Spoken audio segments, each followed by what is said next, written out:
want to add some little things like some buttons and an undershirt and maybe his tie before we finish this guy up.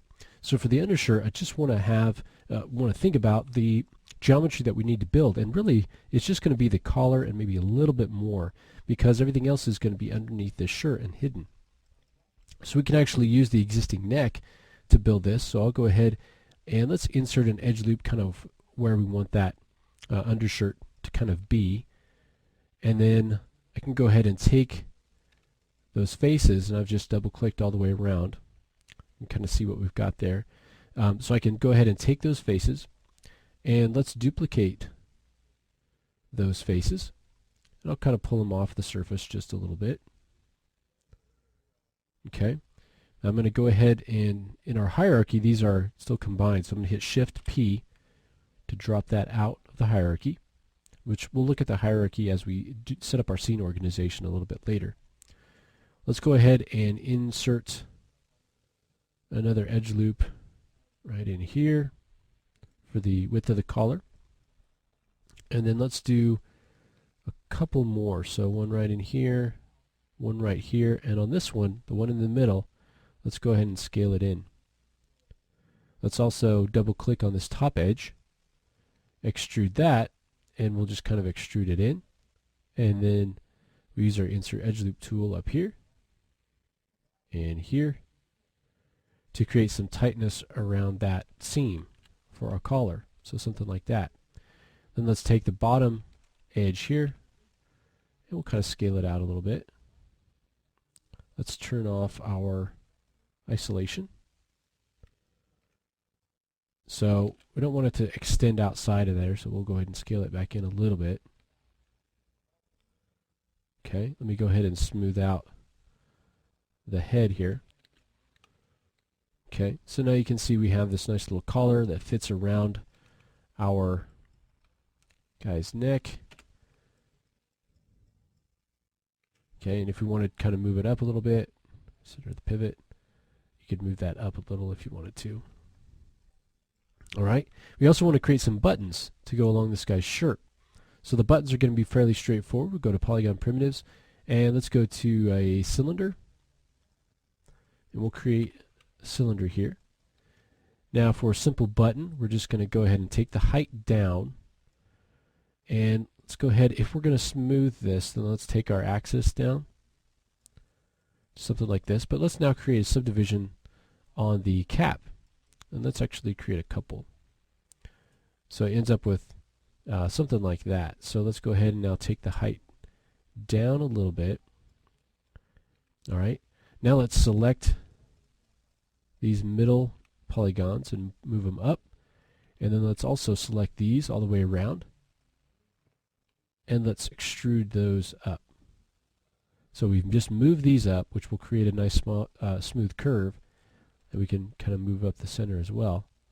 And then we extruded this up, which should create a little bit more of a ridge around there.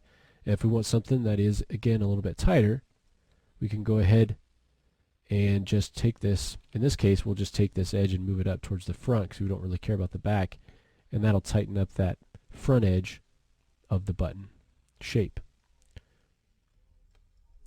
Alright, then we can go ahead and take our button, and I want to sort of define the top and bottom before we decide the distribution of these.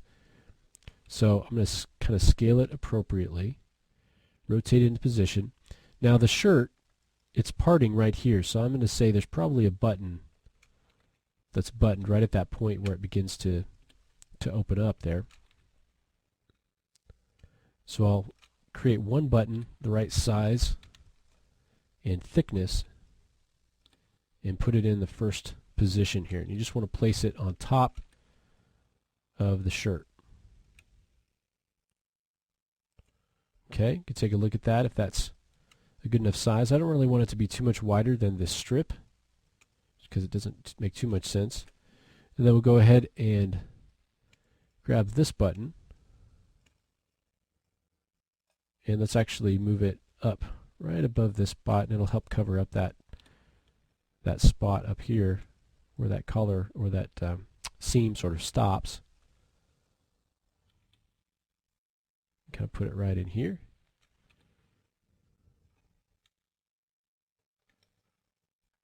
tie will kind of cover that up as well. So now we want to distribute buttons evenly between here. I don't want to do too many, so maybe 1 and then 2 and then maybe 3. And maybe want to do one more, so give a little bit more distance between these. And then just want to kind of evenly space these out. If you want to use the grid to get a more exact spacing, you can do that. Again, these are going to be behind, for the most part, behind the tie that we create. So now I'm just going to move them back along the surface of the shirt. Okay, with these pieces we can just sit them right on top. They're kind of, penetrating in. You want to look for those places when you're creating your characters. Look for those places where you can make logical separations so that only the things that you really need to be seamless, you have to make those as one piece. Everything else, if you can make it as separate pieces, it's much easier to do it that way. Alright, so once we've got our undershirt and our buttons, in the next lesson let's create our tie for our character. So we'll go ahead as we finish up our character and create the tie.